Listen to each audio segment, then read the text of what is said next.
반갑습니다. 방금 소개한 대로 농속교회를 섬기는 박교수 목사입니다. 하나님 말씀 한 구절 읽고 시작하겠습니다. 누가복음 24장.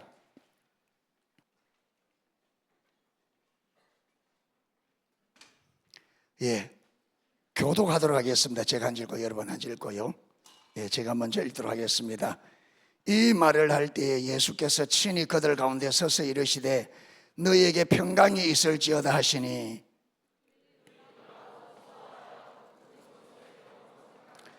예수께서 이르시되 어찌하여 두려워하며 어찌하여 마음에 의심이 일어나느냐.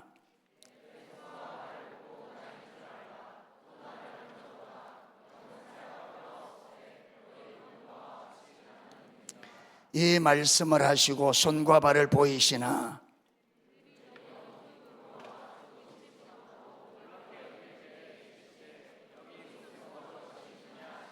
이에 구운 생선 토막을 드리니 또 이르시되 내가 너희와 함께 있을 때에 너희에게 말한 바 곧 모세의 율법과 선지자의 글과 시편의 나를 가리켜 기록된 모든 것이 이루어져야 하리라 한 말이 이것이라 하시고 또 이르시되 이같이 그리스도가 고난을 받고 제3일에 죽은 자 가운데서 살아날 것과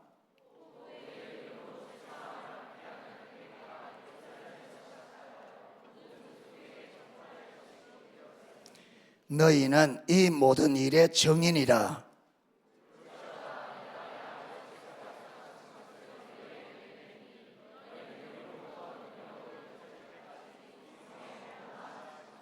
아멘. 오늘 저녁에는 제5막 왕에 대한 소식이 전파되다, 이 부분입니다.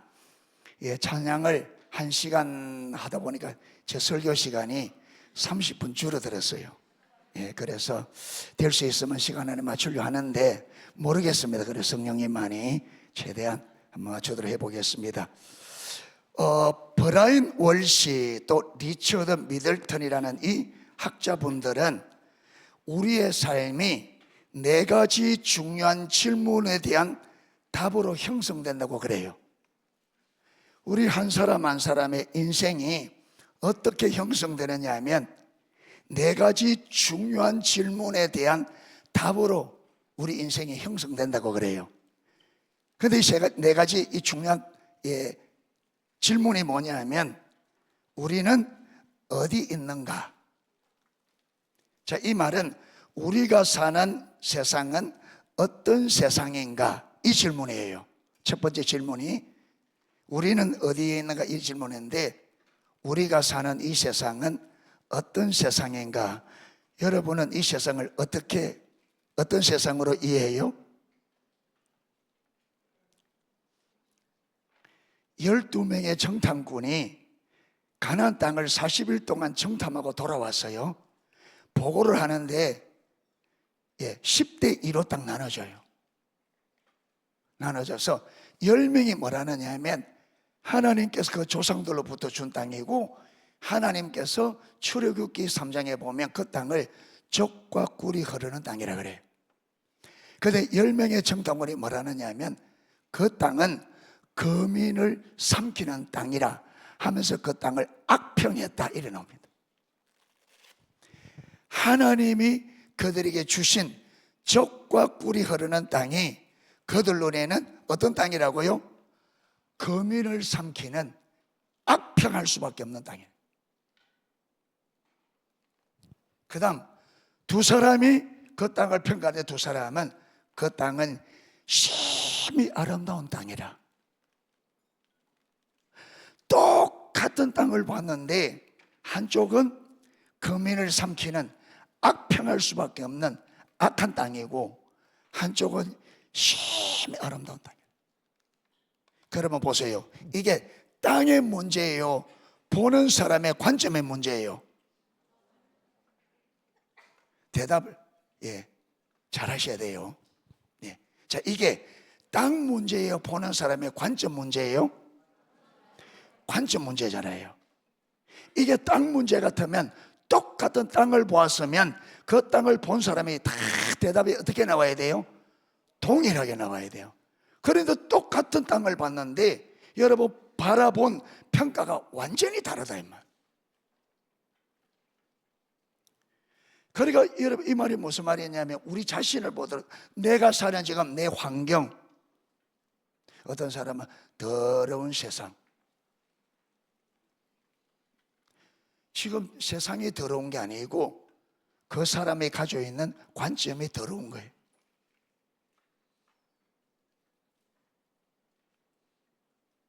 우리는 계속 여러분 이 사단에게 속아서 계속 우리는 무슨 탓을 하느냐면 환경 탓을 해요.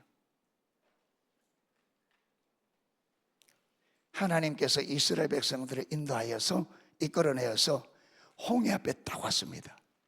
홍해 앞에 딱 갖다 놓고는 뒤에 애국 군대를 갖다 붙였어요.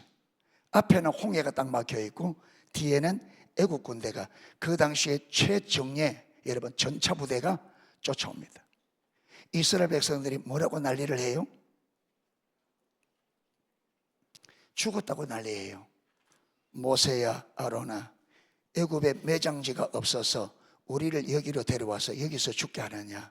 그런데 모세는 뭐라고 그래요? 너희는 가만히 있어서 여호와의 구원하심을 보라.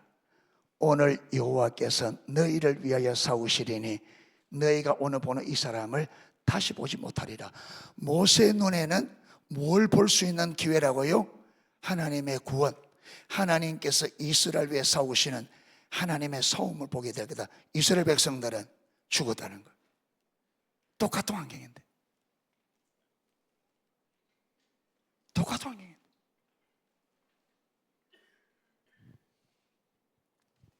그러니까 우리가 이 세상을 보고 내가 서 있는 내 환경을 볼 때 어떤 눈으로 보냐에 따라서 내가 서 있는 환경의 평가가 완전히 달라진대.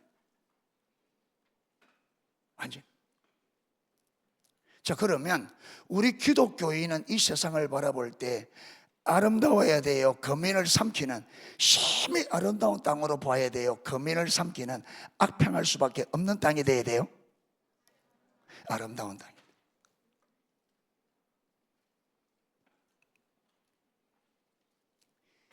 이용도 목사님, 한국에 이용도 목사님 분이 있어요. 하나님 앞에 귀해서 1930년부터 1933년까지 3년 동안에 여러분 우리나라 전 그때는 북한까지 완전히 뒤집어 놓은 감리교 목사님이에요. 이분이 이렇게 말했습니다. 이 세상에 99명의 악인이 있고 1명의 선인이 있으면 나는 그 1명의 선인을 보고 이 세상을 사랑하리라.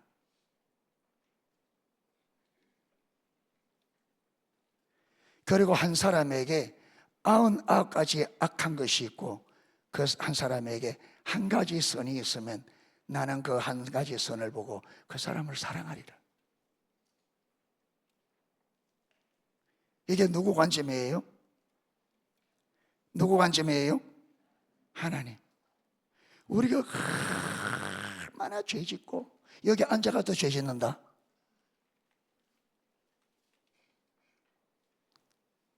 죄 짓는 데는 아예 도가 터서 완전히. 예. 불평하는데 전문이고 엄마 아빠인데 달라드는데 전문가고 부모 한마디 하면 세 마디 네 마디 달라든다. 그런데 죄인 줄 모르고. 그런데 하나님이 우리를 여러분 조그마한 사랑, 주를 향해 가지고 있는 조그마한 열망, 하나님 그걸 보시고 자기 사람들을 사랑하시되 끝까지 사랑하시니라. 할렐루야. 하나님의 관점으로 세상이 보이고 하나님의 관점으로 사람이 보이고 하나님의 관점으로 저와 여러분 보이기를 축복합니다. 자, 두 번째 질문이 뭐냐면 우리는 누구인가? 이 말은 인간이 된다는 것은 무슨 의미인가? 어떤 사람은 아메바 같은 단세포가 진화해서 원숭이가 되고 원숭이가 진화돼서 사람이 됐다 이래요. 그런데 성경은 처음부터 우리 사람은, 우리 인간은 처음부터 누구의 손에? 천진만물의 하나님의 손에. 누구 형상을 따라? 하나님의 형상을 따라. 무슨 대상으로? 사랑의 대상으로. 좋은 귀하게 지어져. 그러니까 우리 옆에 사람 보고 막 왕따시키고 막 무시하고 하는 거는, 여러분, 아메바 관점으로 보는 거예요? 창조자 관점으로 보는 거예요?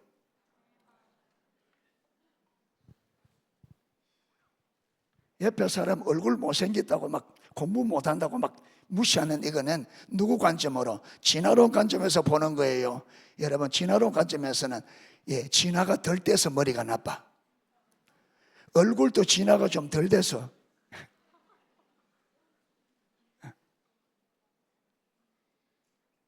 하나님의 관점으로는요, 그 자체가 완전해요. 아멘 좀 해보세요.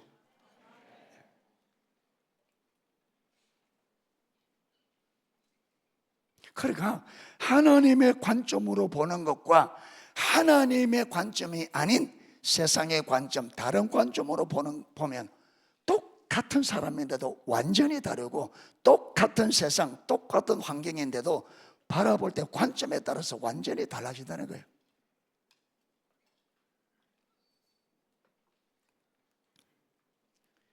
그 다음에 세 번째가 무엇이 잘못됐는가?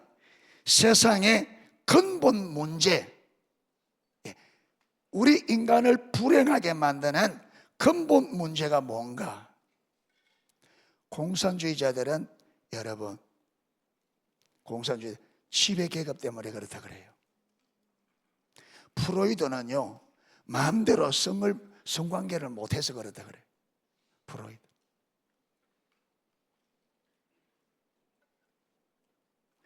그런데 성경은 뭐라고요? 죄라고 그래요. 우리가 지은, 하나님과 범죄한 죄.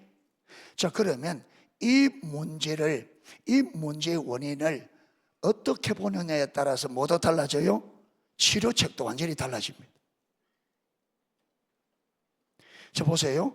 오늘날 여러분도 이게 지금 앉아서 아멘하고 앉아있지만, 믿는다고 뭐라면 아멘 하고 앉아있지만, 문제가 딱 발생하면 그 문제를, 이 문제의 원인을 뭐로 봐요? 그리고 이 문제를 어떻게 해결하려고 그래요?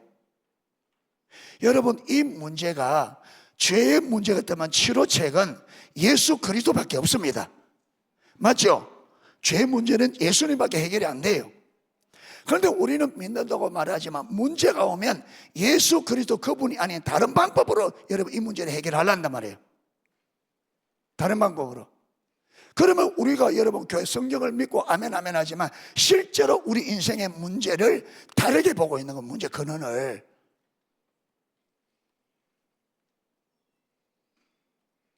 그러니까 왜 믿음이 못 자라가, 왜 우리가 안 자라가느냐? 여러분, 여기 보면 초등학교 때부터 이 NWC 온 사람들이 있다죠. 여전히 똑같은 문제로 초청하면 여전히 똑같은 문제로 나와서 여전히 하나님 닮아서 어제나 오늘 영원토록 변함없다.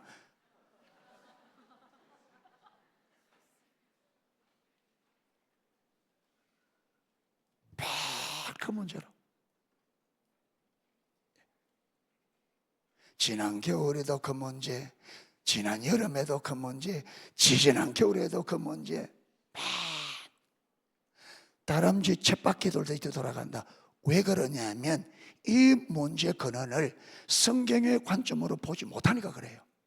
지식적으로는 배워서 아멘 하는데 실제 문제가 딱 발생하면 이게 안 보인단 말이에요. 이게 영적 분별력의 문제라. 말이죠. 부모 탓, 남 탓, 환경 탓. 문제는 자기 안에 있는데 내 안에 하나님을 거역하고 하나님의 말씀을 거역하고 거스리는 이 타락된 본성, 자기 중심성, 여기 못 본다. 요거는 가만 그대로 놔두고 맨날 부모 탓, 환경 탓, 이 탓, 저 탓하고 있으니 여러분, 그게 해결책이, 다른 해결책을 쓰는데 해결이 돼야 안 되죠.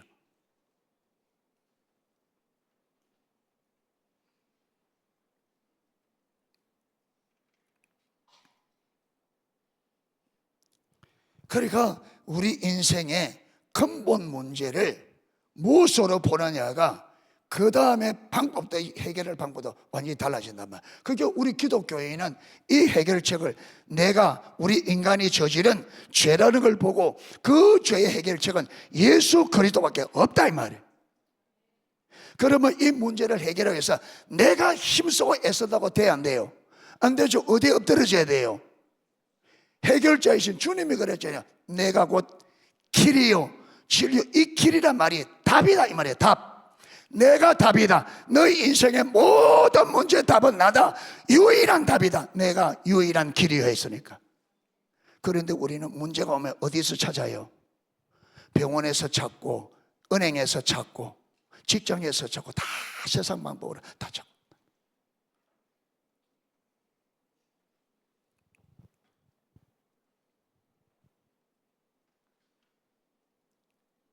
그러니까 아무리 노력해도 해결이 안 되죠. 예레미야 7장 13절, 내 백성이 두 가지 악을 범하였나니 하나는 생수에 거는 데라 나를 버린 것과, 첫 번째 죄입니다. 두 번째가 뭐냐면 스스로 웅덩이를 팠는데 물을 저축하지 못할 터진 웅덩이라. 여러분, 생수에 거는 데는 하나님을 버리면 내 노력으로 살게 돼 있습니다. 하나님 버렸으니까. 그런데 우리 인간이 내가 노력하는 노력은 물을 저축하지 못할, 죽도록 일평생 물 저축하려고, 이스라엘은 비가 없는 지역이잖아요. 그러니까 이스라엘은 마을마다 개인 집마다 다 여러분 우기 때 비가 오면 그 빗물을 저장했다가 쓴다 이 말. 그게 다 물웅덩이가 집집마다 동네마다 다 있어요. 집에 많은 집에는 여러 개. 그런데 그 비가 오면 물을 받아서 여러분 내가 하면 많이 큰 웅덩이를 파서 물을 잔뜩 담아고 내가 진짜 물쓰담 써보리라. 그래서 스스로 웅덩이를 팠는데 내가 내 능력, 내 노력으로 판 그 물웅덩이가 어떤 웅덩이라고요? 터진 웅덩이라 물을 가두지 못할. 이 말이 무슨 말이냐? 하나님을 떠나서 저와 여러분 노력하는 노력은, 모든 노력은 터진 웅덩이 반응, 아무짝에도 쓸모없는 완전히 생고생이라 이 말이에요. 아무짝에도 쓸모.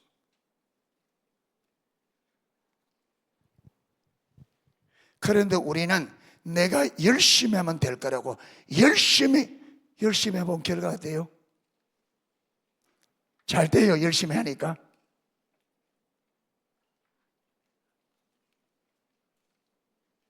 우리가 잘 됐으면 여기 오겠어요? 예? 잘 됐으면 전 세계로 쓰임받아 좀 바쁘지.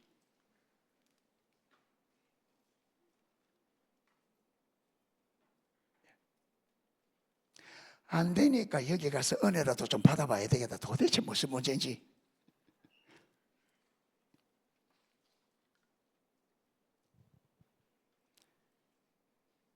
그리고 치료책이 무엇인가? 이 네 가지 질문에 답으로 우리 인생이 여러분 형성된다는 거예요. 맞죠? 내가 사는 이 세상이 어떤 세상인가? 나는 누구인가? 내 인생의 문제는 뭔가? 어떻게 해결할 건가? 요게 딱 여러분 되면 내 인생이 어떻게 될지 나온 인생이 형성된단 말이에요. 그런데 여기에 톰 나이트 박사님은 이 네 가지에 한 가지를 더 추가합니다. 그게 뭐냐면 지금은 어느 때인가. 오늘 저녁 제목이 지금은 어느 때인가. 예, 이거예요. 자, 이 말이 무슨 말이냐면 지금은 어느 때인가, 이 말은 우리는 이 이야기에 어떤 지점에 들어가 있는가, 우리가 성경의 이야기에 의해서 이 네 가지 질문을 성경적으로 답을 한다면, 그러면 나는 이 이야기 안에서 내 지금 내 위치는 어디에 있는가, 오늘 이걸 살펴보는 거예요. 지금 내 위치는. 그러니까 여러분 1막부터 4막까지 왔는데 1막부터 4막을 살펴본 이유는 지금 우리가 지금 여기서 어떻게 할 것인가, 지금 우리 문제를 풀기 위해서 1막부터 4막까지 본 거예요. 그래서 오늘 저녁에 이게 이제 하이라이트가 이것 때문에 하이라이트인데 시간이 짧아요. 지금 원래 하이라이트는 짧게 보여주잖아요. 그렇죠? 하이라이트는 굵고 짧게 오늘. 자, 이 문제를 좀 제가 성경은 드라마다는 그 책 정리한 걸 조금 읽으면서 설명하도록 하겠습니다. 자, 이 질문에 대한, 이 5가지 질문에 대한 대답은 우리가 세상에 대해 어떤 이야기를 받아들이냐에 달려있다. 성경 이야기를 받아들이느냐, 세상의 이야기, 이 이야기는 메타 내러티브로 말합니다. 큰 이야기. 여러분, 이 큰 이야기는 저와 여러분의 삶에 일어나는 많은 이야기들을 어떻게 보고 어떻게 생각하고 어떻게 결정을 내릴까를 결정짓는 인생의 틀과 같습니다.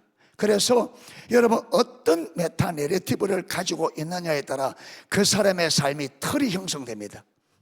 붕어빵 알죠? 붕어빵 틀에서 그게 여러분, 붕어빵을 1000개를 찍어내도 모양은 딱 그 모양입니다. 10,000개를 찍어내도 똑같은. 왜 그래요? 틀이 똑같이 생겼으니까. 그러면 이 모양을 바꾸려면 뭘 바꿔야 돼요? 빵틀을 바꿔야 돼. 그리고 우리 인생이 바뀌려고 하면 뭘 바꿔야 돼요? 메타 내러티브, 큰 이야기가 바뀌어야 우리가 바뀐단 말이에요. 큰 이야기를 바꾸지 않고 인생을 아무리 바꾸려 해본들 빵틀을 바꾸지 않고 빵의 모양을 바꾸려고 시도하는 게 가능하다, 불가능하다? 불가능하다. 여러분, 우리가 오랫동안 신앙생활을 하는데 왜 삶이 안 바뀌느냐 하면 이 메타 내러티브, 큰 이야기를 그대로 두고 위에 있는 형태만 바꾸려고 하면 안 바뀌는 거예요. 안 바뀌는.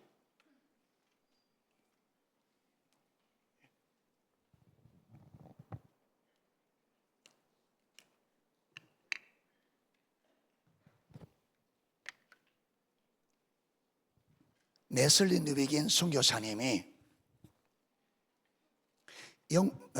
인도에서 38년을 선교사를 하고 70에 은퇴해서 영국에 딱 돌아보니까 그분이 영국에서 선교사로 떠날 때와 돌아올 때가 교회가 완전히 다른 교회가 되는 거예요. 완전히.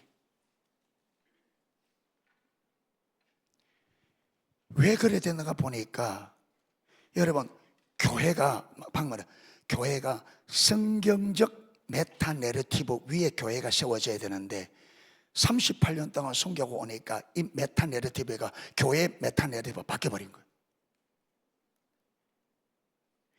현대 과학적 지식, 그 시대를 지배하는 우상 숭배적 이념이 교회 메타 내러티브가 되어버린 거예요.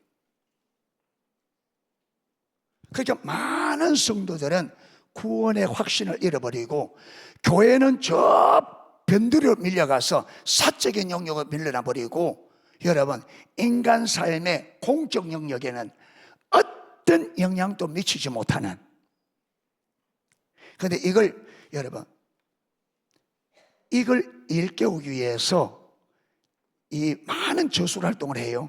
그래서 영국에서 처음으로 만들어진 게 우리 문화 운동이며, 우리 문화 운동 형성돼. 이 우리 문화 운동이 처음에 형성돼서는 여러분, 사회, 정치, 문화, 경제, 여기에 발생되는 많은 쟁점을 다루기 위한 회의를 위해서 모였는데, 네슬리 누비 선교사님은 눈에 보이는 사회, 경제, 문화, 이 눈에 보이는 쟁점의 문제가 아니라 더 깊이 들어가 기저에, 이 문화의 기저에 있는, 뿌리에 있는 이걸 다루어야 된다. 이걸. 그래서 여러분, 미국에서도 우리 문화 운동 네트워크가 형성되죠. 그래서 선교적 교회라는 말이 탄생되게 되거든요. 그런데 그 이번 마이클 고인 박사님의 얘기를 들어보면 많은 책들이, 선교적 교회에 대해서 많은 책들이 쓰여지는데, 여러분, 이 많은 책들이 신학적으로 깊이가 결여되고, 깊이가, 그리고 극소수의 책들만 네슬리 뉴비긴 선교사님의 수준에 이르더라. 이 말이 뭐죠? 왜 여러분 그 수준에 못 이르는 책도 나오냐면, 네슬리 뉴비긴 선교사처럼 기저의 문제를 못 보는 거예요. 사람들이 위에 있는 지금 교회가 환경이 이렇고 사회 경제 문화적으로 이래서 이게 문제다는데, 문제는 그 문제가 아니라 이 사회 경제 문화, 이 문제가 기저의 뿌리 큰 메타내러티브 문제라는 걸 못 보는 거예요.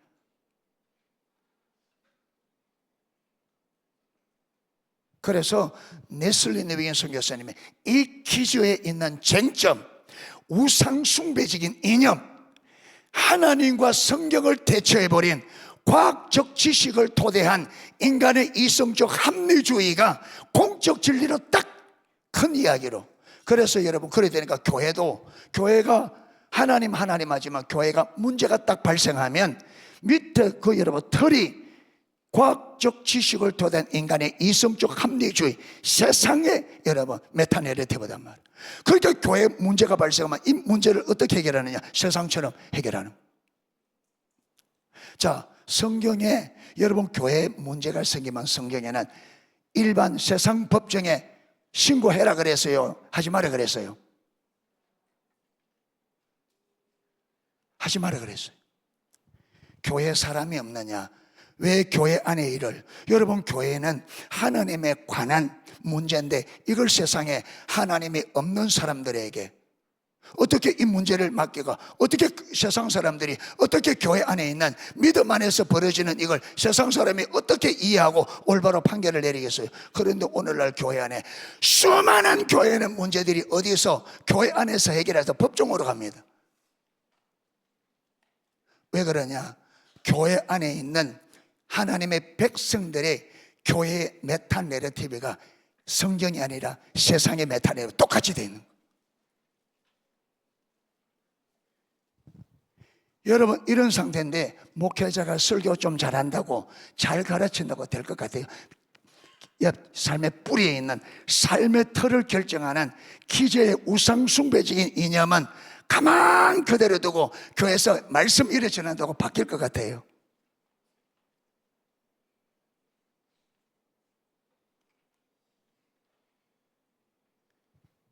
그러니까 저와 여러분도 와서 지금 뭘 봐야 되느냐 하면, 여러분, 내 좀 죄 짓는 이 문제가 아니에요. 이게 왜 그래 되지 않냐면, 이게 저와 여러분이 깔고 있는 메타 내러티브에 의해서 그게 되기 때문에 이걸 바꿔야 돼. 이걸 바꿔야 세상을 보는 관점이 달라진단 말이에요. 결혼 대상자도 메타 내러티브가 달라지면 결혼 대상자를 바라보는 관점이 완전히 달라져버려요.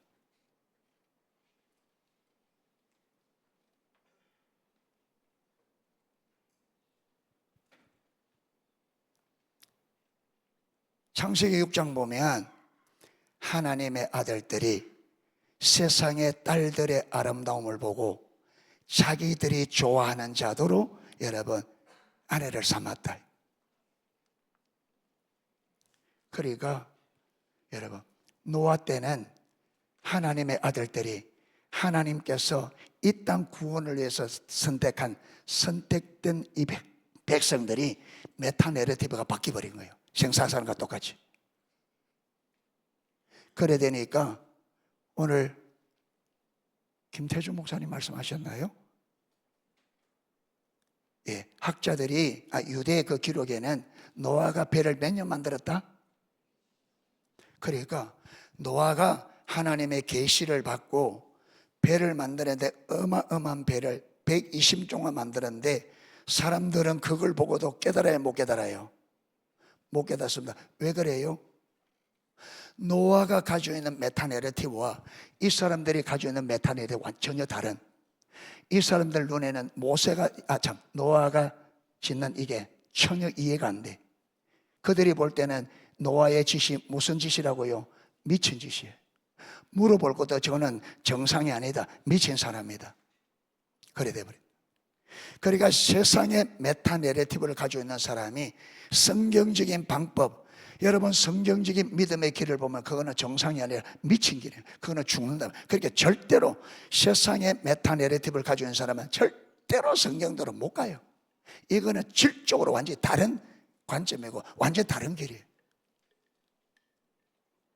그러니까 설교 말씀을 아무리 듣고 성경을 아무리 읽어도 절대로 성경대로 못 갑니다. 여러분들이 성경대로 가려면 성경의 이야기가 메타 내러티브로 내 삶의 기저의 자리를 잡아야 돼요. 이게 안 먹히고는 안 된다. 이게 안 먹혀.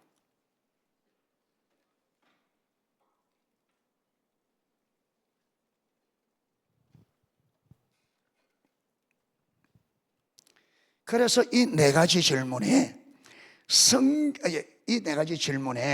우리가 답하는데 어떤 이야기를 받아들이냐에 따라서 대답은 완전히 달라진다.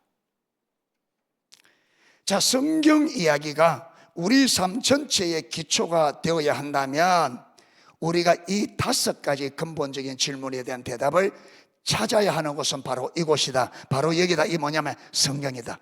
그러죠. 여러분, 성경의 이야기를 가지고 이 문제에 대답하려고 하면 어디서 답을 찾아야 돼요? 성경에서 찾아야지.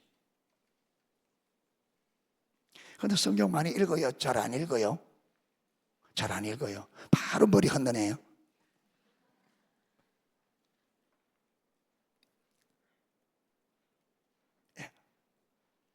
성경 많이 읽으세요? 예. 여러분 보세요. 왜 성경을 안 읽나? 성경이 우리의 큰 이야기가 아닌 거예요. 어떤 이야기가? 세상 이야기가 우리의 메타 내러티브로 잡고 있으니까 성경을 읽을 필요 없어요. 성경 안 읽어도 되지. 왜 나는 생각하고 보고 사는 방식이 세상 방식이니까 성경이 별로 없어요.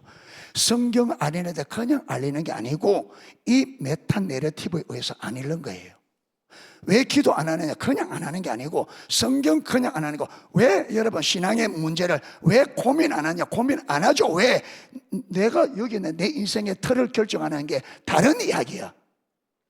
거기서는 세상 이야기에서는 세상의 이런 큰 이야기에서는 여러분 성경이 그 고려 대상이 아니야. 기도도 고려 대상이 아니에요.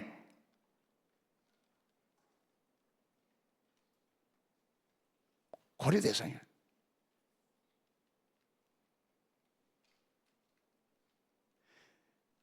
그러니까 여러분 많은 사람이 네슬린 유비겐 선교사님의 이야기를 듣고 선교적 교회 막 하는데 많은 분들의 눈에는 네슬린 유비겐 선교사님 보았던 이 기저의 문제가 안 보이는 거예요. 오늘 저와 마찬가지입니다. 이게 안 보이면, 이게 안 바뀌면 저와 여러분의 삶이 바꿀 수가 없어요. 어떻게 바뀌어요? 성경적인 메타 내러티브를 가지고 있는 사람은요, 모든 것을 성경적인 관점으로 볼 수밖에 없고 성경적인 방식으로 생각할 수밖에 없고 성경적으로 결정을 내릴 수밖에 없어요. 왜? 틀이 그렇게 형성돼. 틀이 그렇게. 그런데 세상에 여러분 세상 큰 이야기로 딱 세팅되어 있으면 세상 사람이 보는 것 그렇게밖에 볼 수가 없고 그렇게밖에 생각할 수가 없고 그렇게 결정 내릴 수밖에 없습니다. 아까 12명의 정탐꾼이 얘기했잖아요. 자, 10명의 정탐꾼이 못 들어간다 하니까 여호수아 갈렙이 아니 여호와를 거역하지 말라. 들어가야 된다. 그들이 못 들어가는 거는요. 그들이 왜 못 들어간다느냐? 가보니까 여러분 7족 속에 성은 높고 견고하고 그들의 무기가 뛰어나고 그들은 장대한 네피림 자손이라 근족 속이라 자기들이 봐도 그들 앞에 메뚜기 떼 같더라. 여러분, 그들은 전쟁을 치는데 그들이 가지고 있는 전쟁의 여러분 이야기는 어떤 이야기예요?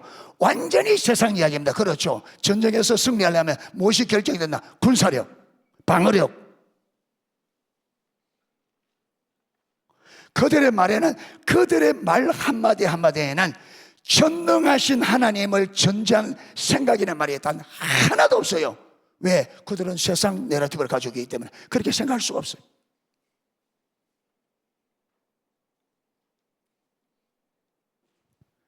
그 다음에 여호수아 갈렙은 들어가자는데 왜 들어가지 않느냐? 하나님이 저 땅을 우리에게 주었고 저들의 신은 저들에게 떠났고 우리 하나님은 우리와 함께 하신다. 우리가 가면 하나님께서 저 땅을 우리에게 주실 것이다. 말 한마디 한마디 속에 누가 계셔요? 전능한 하나님. 왜? 이들은 성경적인 네타네르티브를 가고 있어요. 그러니까 이 두 사람은 들어가야 되니까 계속 들어가야 된다고 말하니까 나중에 이스라엘 백성들과 10사람이 돌을 들여서 이 두 사람을 때려 죽이려고 그래요. 왜? 이 10명과 세상 이야기에 세상 여러분 메타내레티브를 가지고 있는 이 이스라엘 백성과 10명에게는 거기 들어가는 것은 무슨 행위예요? 자살 행위예요. 그런데 여호수아 갈렙이 자꾸 들어가야 된다니까, 야, 너 가서 안 보았느냐? 거기에 성이 얼마나 높고 얼마나 강하고 그들이 얼마나 장대한, 우리 붙으면 성산이 없는데 왜 자꾸 들어가지 않냐? 그러면 우리 보고 죽어라 말이냐? 그러면 우리 죽기 전에 네가 먼저 죽어라고 돌로 때려 죽이는 거예요. 그러니까 여러분, 이 세상 메타 내러티브의 관점에서 하나님의 성경적인 메타 내러티브를 보면 말만큼 저거는 죽여야 될 만큼 다른 이야기라. 이것을 이사야 55장에는 하나님께서 내 생각과 너희 생각이 다르고 내 길과 너희 길이 달라서 하늘이 땅보다 높은 것처럼 내 길은 너희 길보다 높고 내 생각은 너희 생각보다 높다. 하나님의 생각과 우리 세상의 생각, 우리 생각, 하나님의 길과 여러분 세상의 길은 하늘과 땅이 완전히 다른 거라. 그러니까 바리새인들 눈에, 여러분 서기관과 바리새인들 눈에는 나사렛에서 태어난 회당도 없는 여러분 갈릴리 목수 출신이 하나님의 아들이다, 메시아다. 그들은 이걸 보는 관점이 어떤 관점으로? 세상 메타내러티브. 그러니까 예수님께서 요한복음 5장에 하나님과 나는 하나다 하니까 참남하다, 그 돌로 죽이려 했잖아요. 예수님의 말을 여러분 그들 못 알아듣고 예수님의 말에 귀신 들렸다, 미쳤다.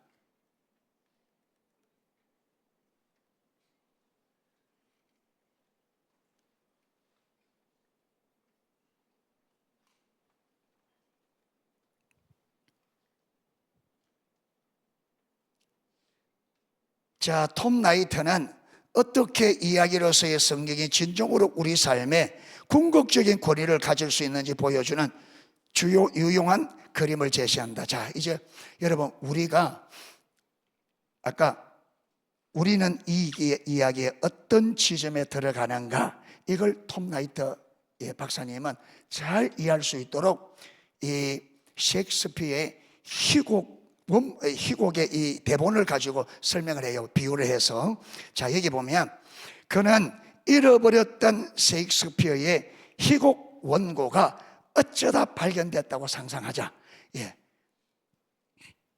셰익스피어의 희곡의 원본이 발견된 거예요. 그런데 이 대본이, 원대본이 6막으로 되어 있는데, 원대본이 6막으로 되어 있는데 발견된 이 대본은요 1막부터 5막 초반까지 있고 그 다음에 마지막 6막이 있고 5막 초반 이후부터 5막 전체가 없는 거예요. 이런 상태로 발견된 거예요. 그런데 이 대본이 여러분, 저와 여러분이 이제 이 희곡을 우리가 이제 배우예요. 우리가 배우인데 그 대본을 딱 주면서 5막 여러분 초반 이후부터 6막까지 없어진 이 부분을 우리 보고 뭐라냐면 그 부분을 연기하라고 우리에게 딱 주어진 거예요. 우리가 그 부분을, 무엇이 없는 부분, 대본이 없어. 5막 초반까지 대본이 있는데 5막 초반 이후로 5막 끝까지, 그리고 6막이 있어요. 결론이나 있습니다. 그런데 이게 없는 거예요. 자, 우리가 1막은 뭐였어요? 1막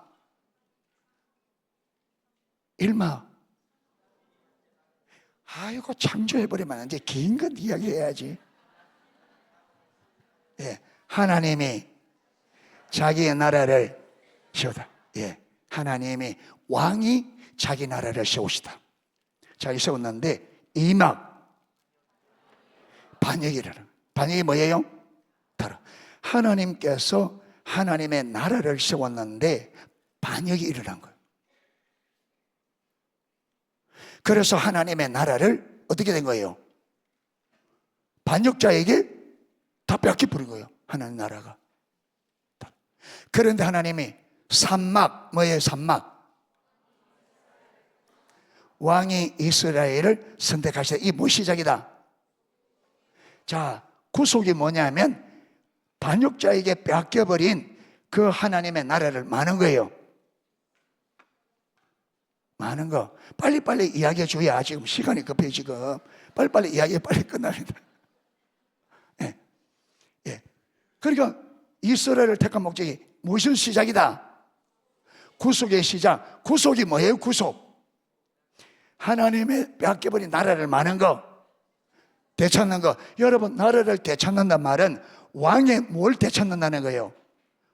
왕권을, 주권을. 하나님의 나라라는 말은 하나님의 통치를 말합니다. 하나님이 사람을 통해서 통치하려고 했는데 사람이 누구 편에 딱 서버렸어요? 하나님을 딱 배반하고 누구 편에? 사단의 편에 딱 서서 사단이 우리 인간을 가지고 하나님이 하나님 나라를 세우는 이 세상을 누구 나라로? 누구 나라로? 사단의 나라로. 그래서 요한복음 12장, 14장, 16장에 보면 예수님이 사단을 이 세상 임금이라 그래요. 세상 임금. 이게 여러분, 우리 인간이 하나님 말 안 듣고 사단의 말에 속아서 반역을 일으킨 거예요. 그래서 하나님이 우리를 통해서 이 땅에 하나님의 나라를 세우려고 했는데 우리가 사단에게 딱 넘어가니까 사단이 우리를 딱 이용해서 뭘 세버렸어요? 사단의 왕국을. 그래서 하나님께서 이스라엘을 택하면서 이 뺏겨버린 이 세상, 사단에게 통치가 넘어가 버린 그 여러분 통치권을 말려고 해요. 회복, 하나님의 나라를 회복. 자, 이걸 사막,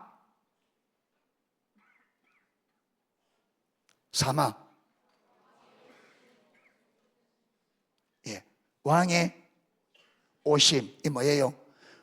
예수님께서 십자가의 죽으심과 부활을 통해서 이 여러분 반역자, 반역의 근본 원인 사단의 머리를 십자가에서 깨뜨려 버리고 우리를 그 사단의 죄와 사단의 손에서 우리를 완전히 건져내셔서 하나님의 백성 삼으셨잖아요. 예.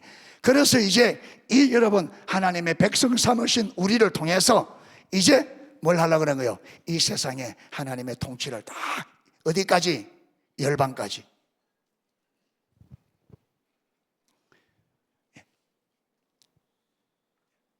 그런데 성경이, 여러분 성경이 어디까지 기록되어 있느냐 하면, 자, 사막이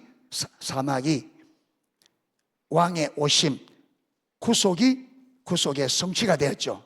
그리고는 그게 사복음서에 되어 있고, 그 다음에 여러분 사도행전에 보면 예수님의 부활과 성천 이후 30년에 약 30년 동안에 여러분 교회 가운데 일어난 일을 하나님이 하신 일이 어디에 기록이 되냐면 사도행전에.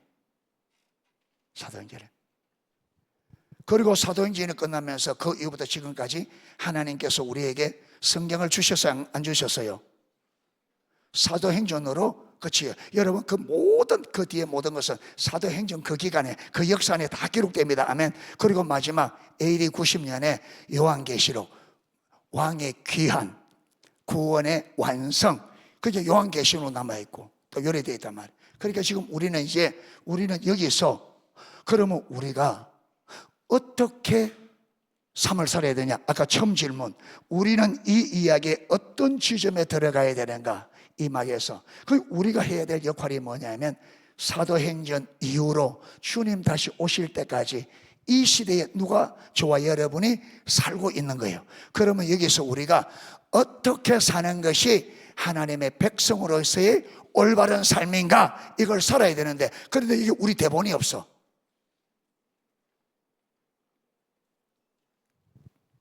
자, 셰익스피어의 희곡, 여러분 대본이 발견됐는데 뭐밖에 없다고요? 1막에서 5막 초반까지 있고, 5막 여러분 초반 이후로 5막 전체가 없어요. 그런데 이걸 여러분 연기자들에게 딱 주면서 이 비어있는 대본이 없는 이것을 연기하라고 준 거예요. 그러면 이 대본을 받은 사람들은 그러면 이걸 연기하기 위해서는 어떻게 해야 돼요? 어떻게 해야 돼요? 대본을 만들어야 되죠. 어떻게 만듭니까? 어떻게 만들어야 돼요? 1막부터, 그렇죠, 희곡이 어떻게 전개되어 오는지를 면밀히 조사해야 되겠죠. 그리고 거기에 있는 단어 하나하나, 그 흐름, 그 분위기, 그걸 여러분 1막부터 남아있나, 지금 1막부터 5막 초반까지를 자세히 읽고 연구해서 이 흐름이 어떻게 가면 어떻게 될 줄 알아야, 그게 연장해서 이제 6막은 있으니까 그 지점까지 쭉 갈 수 있겠죠. 그러니까 우리가 그걸 지금 이 대본을 쓰기 위해서 2막부터 4막까지 살펴본 거예요. 그리고 이제 지금 5막에 들어와서 5막 초반부에 남아있는 그 부분을 살펴보려고 합니다. 여기까지 보면 이제 저와 여러분이 지금 이 시점에서 내가 어떻게 살아야 되는지가 이제 밝혀질 거예요. 할렐루야. 오늘 저는 이제 이게 보는 게 관건이에요. 못 보면 집에 돌아가면 안 돼. 이 시점에서 여러분, 하나님께서 천지 창조부터 이 땅에 잃어버린 하나님의 나라를 회복하는 그 일을 쭉 해온데, 이제 그 사명이 누구에게 딱 전달되었어요? 우리에게 주어져서 주님 다시 오실 때까지 이제 우리가 앞에 살아왔던 우리 조상들의 삶을 쭉 이어가야 돼요. 할렐루야. 근데 이걸 못 보고 여기서 우리가 어떻게 살아야 되는지 이걸 못 보고 가면, 여러분 집에 가면 어떻게 살 건데요? 내 마음대로 살 거잖아요. 네. 그렇게 잘 봐야 돼요. 그 희곡의 배우들에게 주어지고 5막의 나머지 부분을 알아서 연기하라고 하는 상황이다. 그들은 셰익스피어의 문화와 언어, 그리고 발견된 희곡의 일부분이 깊이 빠져든다. 그런 다음 5막에 대해서 대본이 없는 부분은 자신들이 이해한 대로 셰익스피어가 한 이야기의 흐름, 그의 진위에 맞게 이루어지도록 적극적인 연기를 해야 된다. 이 우리가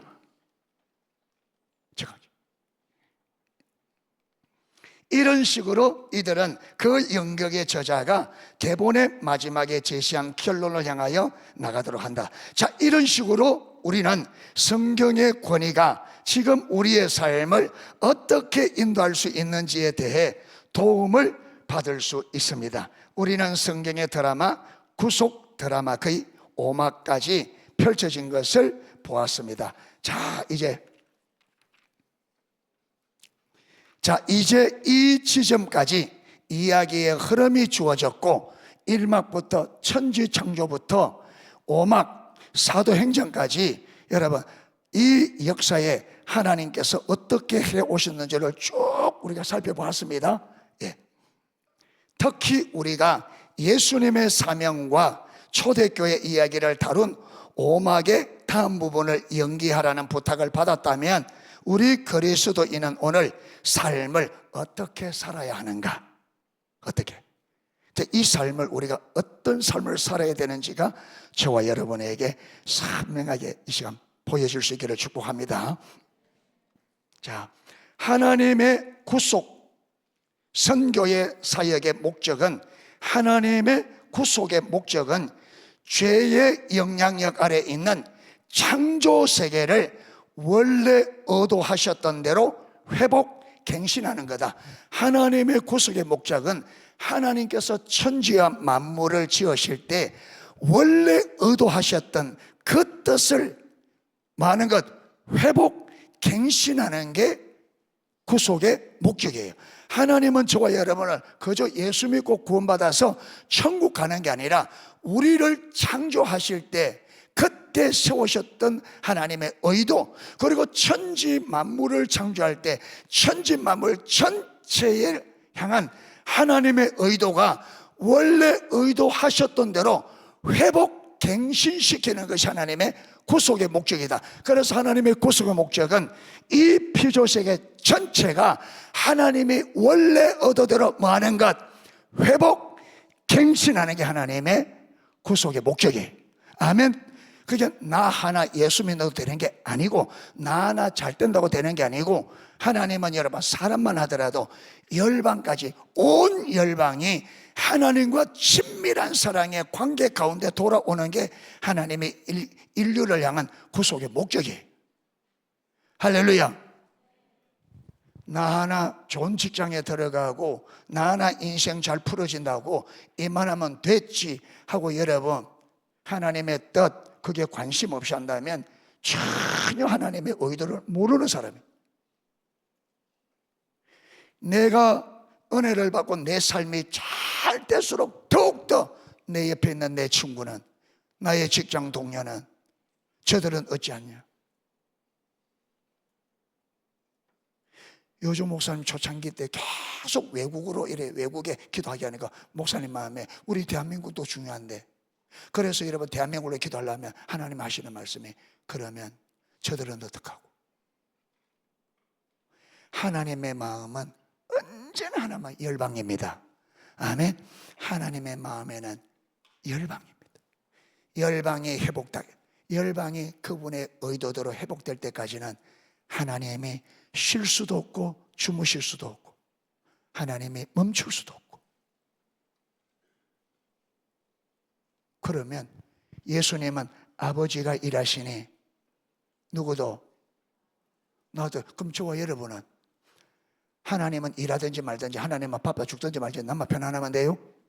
오늘 그런 사람 너무 많단 말이에요.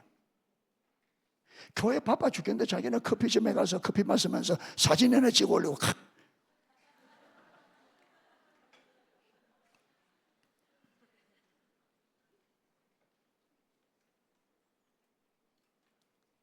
믿음이 뭔지 전혀 몰라.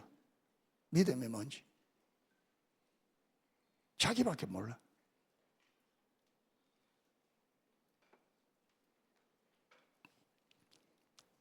예수님은 자신의 죽음을 통해 죄를 정복하셨고 부활을 통해 구원과 회복의 새 시대를 돌이켜 하셨다. 선교적 교회, 하나님의 구속은 인간의 영혼뿐 아니라 각 개인의 모든 영역, 인간 사회와 역사의 모든 영역, 더 나아가 여러분 창조세계 모든 영역을 포함하는 것이라는 복음의 포괄적 성격을 인식하고 예수님의 부활로부터 시작된 현재 이 모든 영역에서 구속의 역사를 행하고 계시는 하나님의 새 창조 역사에 모든 성도들이 삶의 모든 영역에서 적극적으로 동참하는 선교적 삶을 사는 교회가 선교적 교회다.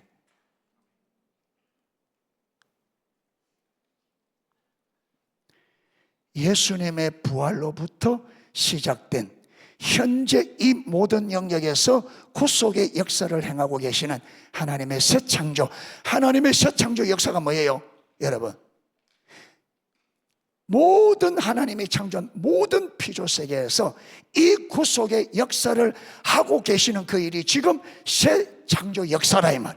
거기에 모든 성도들이 삶의 모든 영역에서 적극적으로 동참하는 삶이 선교적 삶이고, 그런 교회가 선교적 교회라.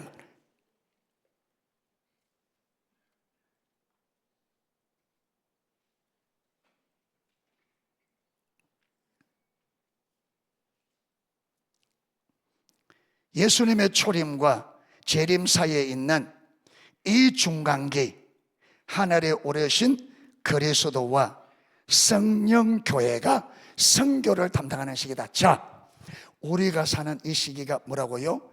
하늘에 오르신 그리스도께서 그분이 교회에 보내주신 성령에 의하여 교회를 통하여 이 땅을, 온 피조세계를 구속하는 이 선교의 시기라는 거예요. 아멘. 저와 여러분이 하나님 하늘로 올라가신 그리스도께서 우리에게 보내신 그 성령의 인도를 따라 선교적 삶을 사는 것이 이 시점에서 저와 여러분이 살아야 될 삶입니다. 아멘.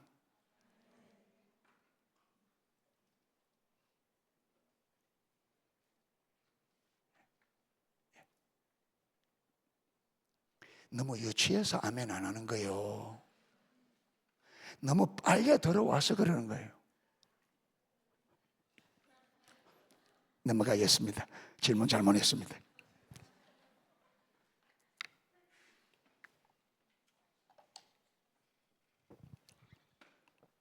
자, 장면 1, 예루살렘에서 로마까지.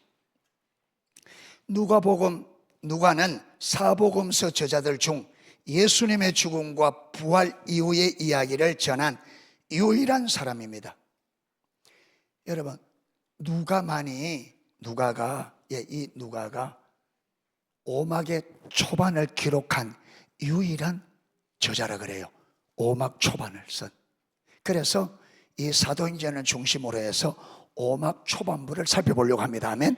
이 오막 초반부를 우리가 잘 이해하면 우리가 살아야 될 선교적 선교적 삶이 어떤지를 알게 돼요. 어렵지 않죠? 예, 이해가 잘 되고 있죠? 예, 이해가 안 되면 머리를 막 이렇게 하셔요. 그러면 제가 이해 안 되는 줄 알고 다시 설명할 테니까. 실제로 사도행전은 예수님의 부활 이후 30년 동안 하나님의 나라가 왔다, 도래했다 이 말은 왔다 이 말이잖아요. 하나님의 나라가 왔다 이 말이 다른 말로는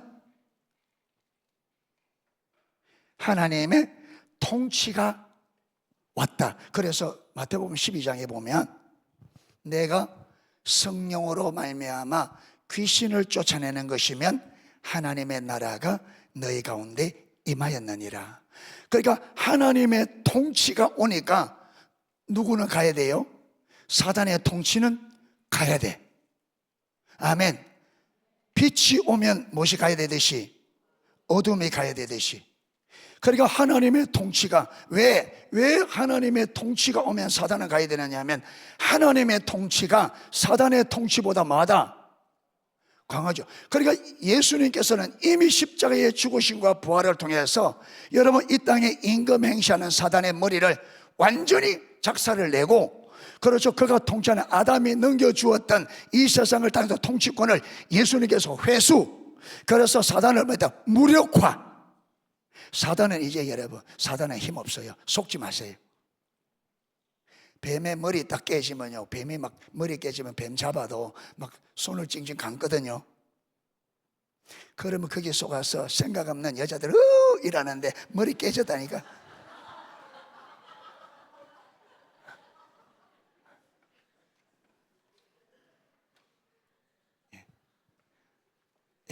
아무리 감아도 가만히 있으면 조금 가면 어떻게 돼? 축 늘어져. 그러니까 사단이 지금 빠르빠르한데 조금 있으면 축 늘어진다니까. 조금만 버티세요. 할렐루야. 네, 조금. 그러니까 사단의 머리는 깨졌고 속지만 하면 돼. 사단은 능력이 없다는 걸 사단이 아는데 우리에게 거짓말로 속이는데 우리가 구원받아 놓고도 하나님 이 메타 내러티브가 안 바뀌, 세상 관점으로 보니까 하나님의 이야기를 전혀 못 알아듣고 팡팡 쏟는다, 쏘가요. 오늘 김청길 목사님은 그랬죠. 아담이 속았던 그 속임을 사단은 그 거짓말을 똑같이 써먹는데, 우리 인류가 조상이 속았던 그 문제 똑같이 속아서, 여러분, 하나님께서 아담에게는요, 선악과를 따먹으면 네 눈이 밝아 하나님처럼 된다 그러는데, 지금은 뭐라느냐, 네 열심히 하면 된다. 기도 안 하고 성경 안 읽고 해도 열심히 공부하고 열심히 하면 잘 살 수 있어. 이게 사단이 주는, 하나님이 배제된 삶을, 하나님을 배제시킨.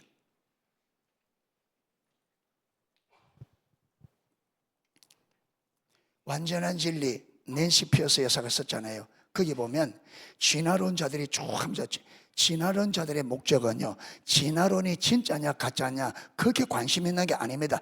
여러분, 진화론을 주장하는 사람들이 박사들인데, 여러분 그 박사님들이 진화론이 그게 과학적으로 안 맞다는 거 왜 모르겠어요? 아무것도 모르나 나도 알겠는데.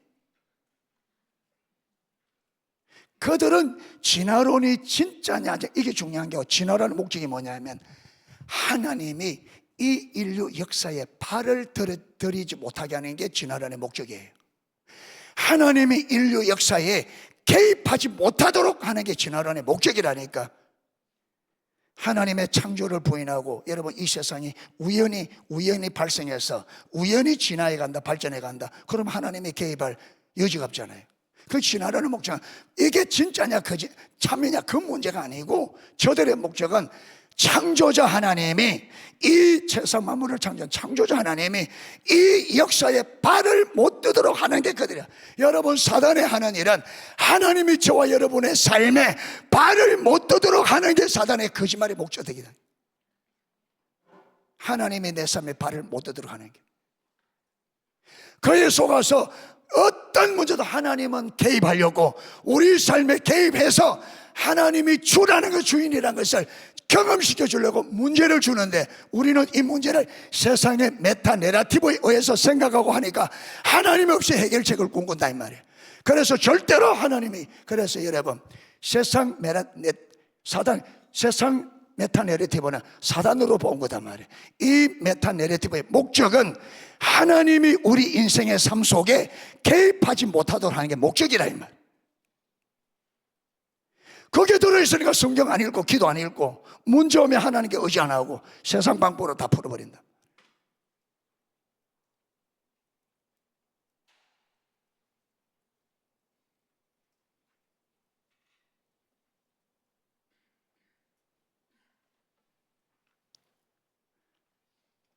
그러니까 모양만, 의식만 남아있지 안에 내용은. 그래서 사단은 뭐라 그랬어요? 요한복음 10장 10절에 도적이 오는 것은 도적질하고 죽이고 멸망시키는 것. 여러분, 사단이 우리를 죽이고 멸망시키는 방법이 뭐냐? 도둑질입니다. 우리 안에 있는 생명을 싹 훔쳐가고 뭐만 남겨도 사망과 저주만 딱 남겨놔. 사단이면 저와 여러분에게 생명과 복이 되는 거는 싹 다 훔쳐가 버리고 사망과 저주만 딱 남겨놓는다니까. 껍질만. 왜? 우리는 껍질밖에 못 보니까.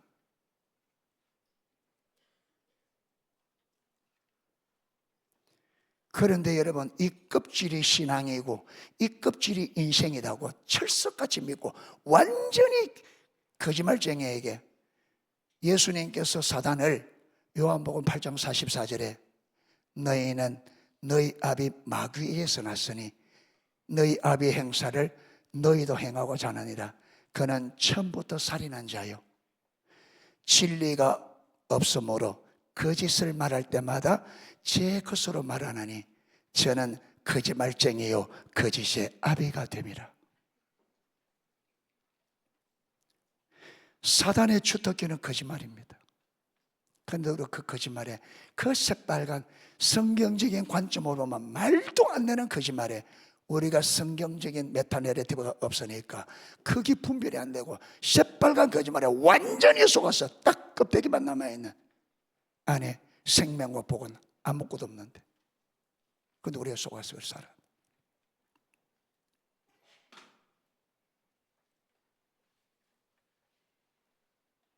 교회만 왔다 갔다 하면 된 줄 알고.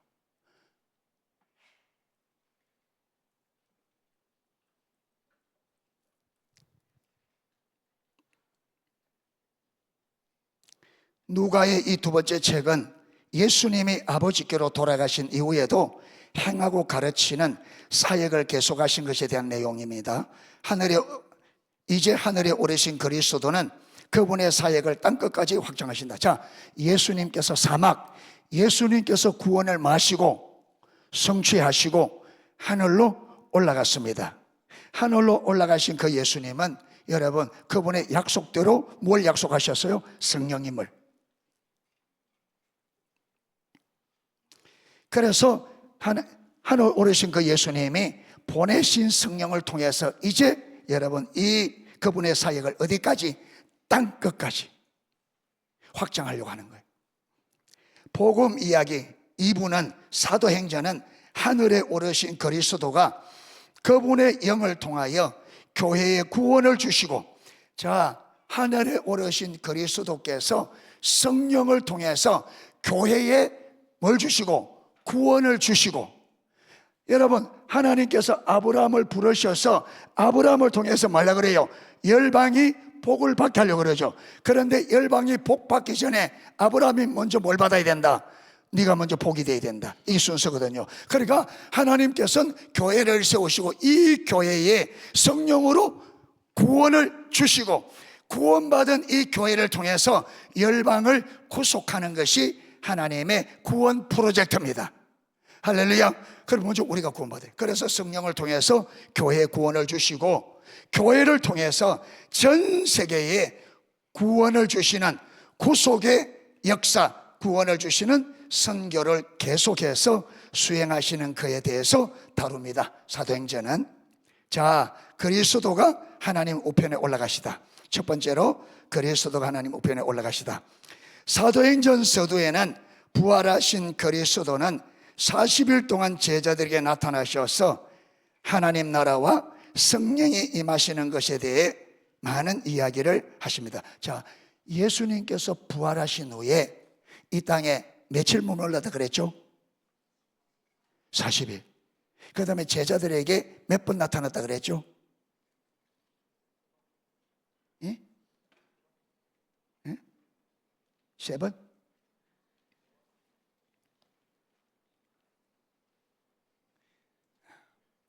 예하나, 예배 시간에 졸았구나.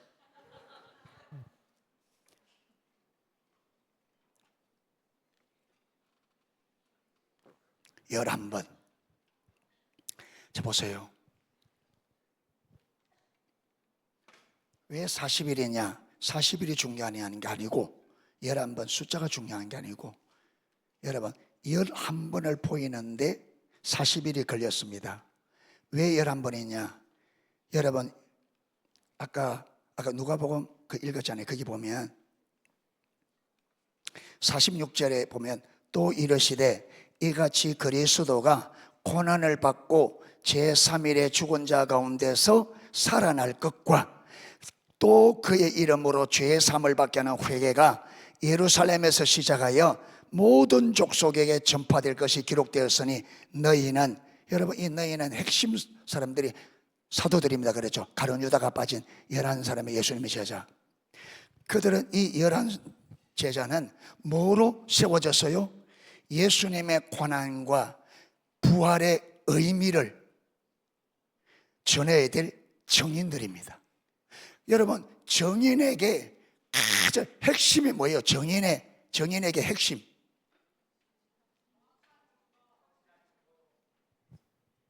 증인에게 가장 요구되는 게 뭐예요? 증거입니다.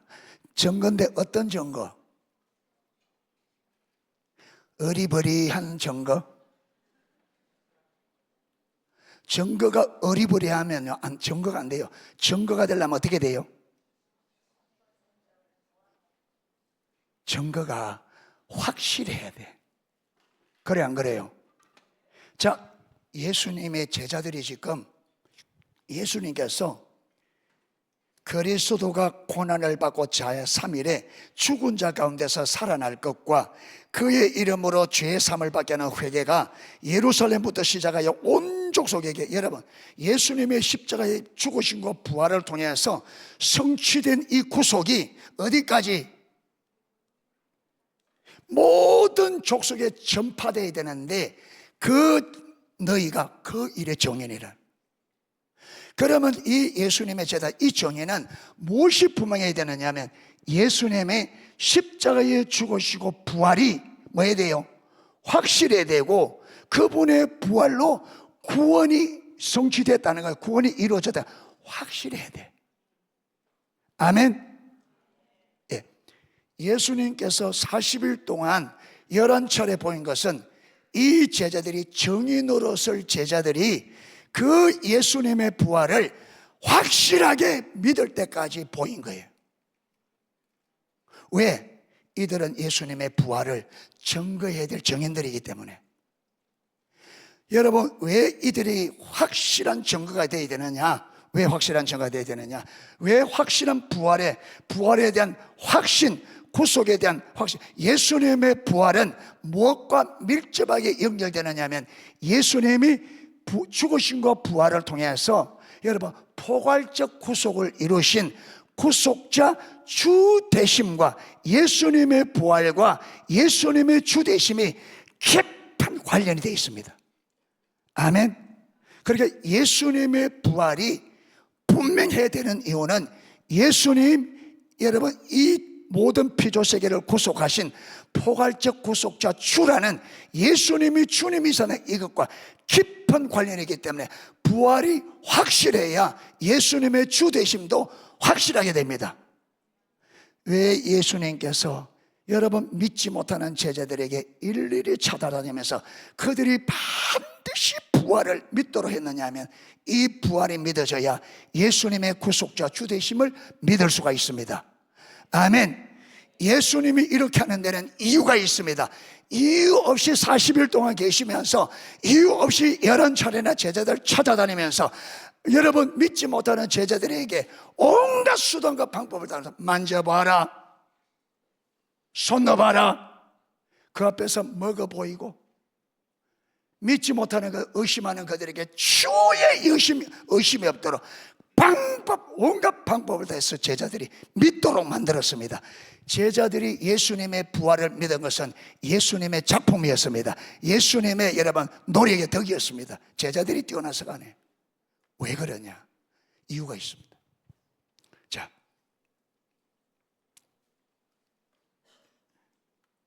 성령은 제자들의 증거를 통하여 모든 민족에게 하나님 나라의 생명을, 구속을 가져다 줄 것입니다. 성령이, 예수님이 하나님의 우편에서 다스리기 위해 하늘로 올라가실 때 예수님에게 주어진 이름 역시 의미심장하다. 예수님께서 하나님 나라로 올라가실 때 예수님께서 그 제자에 주신 이름이 의미심장한데 그 이름이 뭐냐? 자, 빌립보서 2장 9절에서 11절. 빌립보서 2장 9절에서 11절.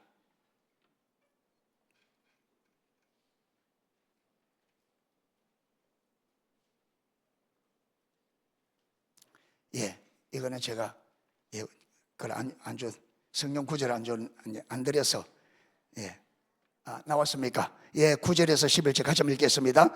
이름으로 하나님이 그를 지극히 높여 모든 이름 위에 뛰어난 이름을 주사 하늘에 있는 자들과 땅에 있는 자들과 땅 아래에 있는 자들로 모든 무릎을 예수의 이름에 꿇게 하시고 모든 입으로 예수 그리스도를 주라 신하여 하나님 아버지께 영광을 돌리게 하셨느니라. 여러분, 예수님에게 어떤 이름을 주셨다고요? 예수 그리스도는 뭐다? 주시다. 자, 이 이름이 바로 초대교회의 핵심적인 고백이 된다. 자, 예수 그리스도가 어떻게 주로 불리게 됐느냐 하면 이게 예수님의 부활과 밀접한. 그래서 제자들에게 예수님의 부활을 확신할 수 있도록 11차례 40일 동안 거하시면서 11차례 만남을 통해서 제자들이 기어코 예수님의 부활을 확신할 수 있도록, 다른 말로 하면 예수님이 주시다는 것을 확신할 수 있도록. 왜 그랬느냐? 저 보세요. 예수님의 주시다, 이는 최고의 권위를 나타내는 호칭이다. 하지만 로마 제국에서는 가이사르가 최고의 권위자였다. 로마의 장군들과 다른 이들은 가이사르가 주님이십니다고 고백해야만 했다. 자, 초대교회가 여러분 태어날 그 당시 이미 로마가 전 세계를 장악하고 있습니다. 여러분, 사단은 예수님이 주시라는 이 고백이 온 인류를 사단의 손에서 회복할, 구속을 이룰 능력의 이름이란 말이에요. 사단은 이걸 막아야 돼. 예수님이 주시라는 것을 사람들이 알지 못하고 고백하지 못하도록 사단은 막아야 돼. 그래서 구약 때부터 사단은 하나님이 주시라는 걸 막기 위해서 온 역사에 온갖 방법을 다 동원했고, 여러분 성경 역사에 하나님은 당신이 창조주 하나님이 주시라는 것을 드러내기 위해서 이 역사에 그 수많은 역사와 기적을 행한 겁니다. 성경의 모든 표적과 기사 역사는 하나님 당신이 주심을 나타내는 하나님의 선포였습니다. 그런데 이걸 막기 위해서 사단은 이 세상의 사람들을, 사단은 눈에 보이는 인간을 세워서 그가 주라고 사람들 외치게 하고 예수님이 주시라는 것을 사람들이 받아들이지 못하도록 사단은 역사하셨다.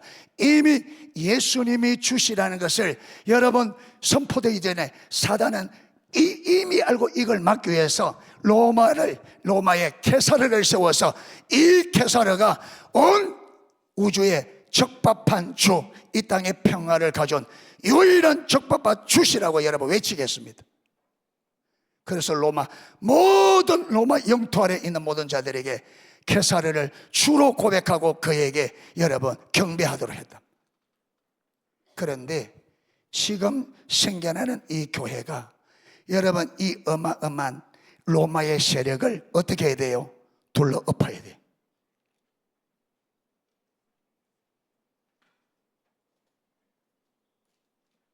그런데 예수님의 부활과 그분의 주되심이 희미해서 여러분 그 어마어마한 로마의 그 세력의 그 주라는 여러분, 그게 어떻게 여러분 그걸 이겨내겠습니까?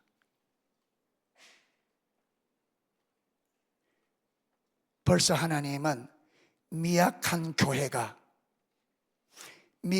교회를 통해서 여러분 인류 역사의 가장 강력한 군대와 법을 가지고 있는 로마를 꺾음으로 하나님이 케사르가 주가 아니라 하나님이 예수 그리스도가 주 되심을 지금 온 천하에 전가하려고 하는 거예요. 이 프로젝트가 지금 예수님의 부활로부터 시작됐다.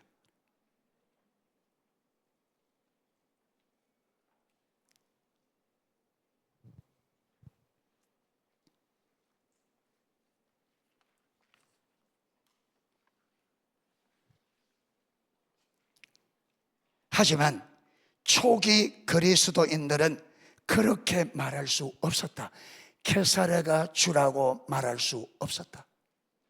왜? 카이사르의 권위는 로마의 정치적인 문제에만 행사되며 그것조차 그리스도를 통한 하나님의 권위 아래 있다고 믿었기 때문이다.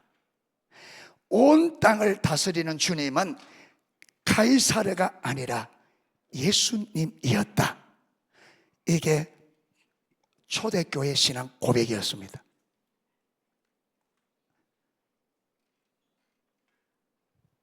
초대교회는 로마 황제 케사르가 이 온 땅의 적법한 주가 아니라 누가?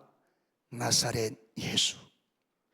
십자가에 죽으시고 3일 만에 그가 이 땅을 사망과 저주, 죄와 허물과 사망과 저주에서 포괄적인 구속을 이룬 유일한 구속자 주 되심을 그들은 예수님의 부활을 통해서 알았습니다.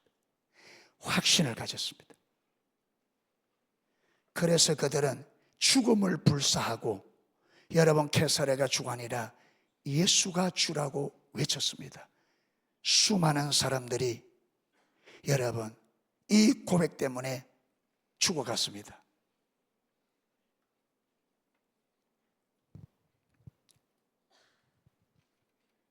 로마가 313년에 콘스탄티누스 황제에 의해서 로마 여러분 이 기독교가 공적인 종교로 인정을 받습니다. 국교가 되는 것은 391년 데오토시우스 황제인가 그 황제에 의해서 기독교가 국가가 되십니다. 그런데 313년 콘스탄티누스 황제는 여러분 기독교가 공적인 정식적인 공적인 종교로 인정해서 로마 안에서 공적으로 종교 생활하도록 핍박을 더 이상 하지 못하도록 칙령을 내렸습니다. 그런데 이렇게 될 때까지 여러분 로마가 기독교로 바뀌어지는데 이렇게 되는데 가장 큰 역할을 하는 게 뭐냐면 원형 경기장에서 주의 이름을 위하여 죽어가는 성도들의 죽음에 의해서 로마의 여러분 고위층들이 생각이 바뀌기 시작한 거예요. 이번에 부활절에 포도나무 교회에서 그 카타콤에 숨겨져 했잖아요. 그 주제가 뭐냐면 그 여러분 로마의 그 군대 장교가 기독교인들이 원형 경기장에서 두려움 없이 죽음을 두려워하고 죽어가는 그게 충격받고 바뀌는 그가 기독교로 개정이 나오잖아요. 그게 카타콤의 순교자리나 여러분 소책자에 나온 이야기라 이 말. 여러분 전쟁을 밥 먹듯이 하는 로마의 최강의 여러분 장교들 군사 여러분 군대 대장들도 전쟁에 딱 들어가면 죽음의 두려움입니다. 죽음의 두려움. 죽음의 두려움. 그런데 기독교인들이 원형 경기장에서 짐승들에 뜯겨 죽고 화형을 당하고 하는데 그들이 여러분 그 죽음 앞에서 조금도 죽음을 두려워하지 않는, 때로는 여러분 기독성도들이 펴들어 손을 잡고 찬송을 부르면서, 그것도 남자들만 아니라 여자들까지, 로마 시대는 여자를 굉장히 폄하했다 했잖아요. 그런 여자들과 심지어 어린 아이들까지 죽음을 두려워하고 죽어가는 걸 보고 로마의 여러분 귀족들이 1차적으로 충격받기 시작. 저게 어떻게 가능한가? 그러면서 저들이 믿는 그리스도에 관심을 갖기 시작.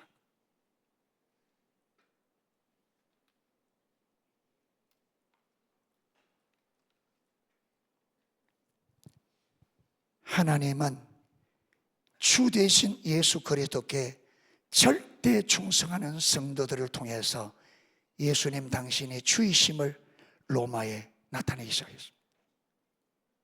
그리고 예수님을 주로 받았기 때문에 그들은 예수님의 주권 앞에 철저하게 주님이 가르치시는 대로 오리를 가자면 심리를 가지고 오른밤을 치면 왼밤을 돌려대고 구하는 자에게 주고 구하는 자에게 거절하지 말고 내 이웃을 내 몸같이 사랑하고, 이걸 여러분 자기를 핍박하고 가족들을 데려가고 죽이고 하는 그 로마의 그 시민들이 여러분 역병이 와서 죽어갈 때, 역병 와서 죽어갈 때 로마에는요 힘이, 나라를 온 세상을 정복하다 보니까 로마의 미등은 강함입니다.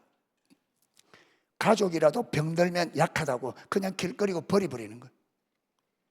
역병이 오니까 로마의 수많은 가정에서 버림받은 이 로마 시민들이 길거리에 더글더글하는 거예요. 그런데 이걸 기독교인들이 목숨을 걸고 이들을 돌봐줍니다. 심지어 그들을 돌봐주다가 감염돼서 죽은 사람들도 있고, 가족들이 떠났다가 여러분 당연히 버리고 간 자기 식구가 죽었다고 생각해서 돌아오니까 건강하게 살아있는데 어째 된 거냐? 기독교인들이 여러분, 그 기독교인들을 자기들이 죽이고 잡아가고 고문하고 재산을 빼앗고 가족들을 죽인데, 어떻게 저들이 그렇게 우리가 저들을 그러겠는데 저들이 어떻게 우리를 목숨을 걸고 보호할 수 있고 돌봐줄 수 있냐? 이 주님의 주권적 통치에 순복하는 삶을 통해서 로마가 바뀌기 시작.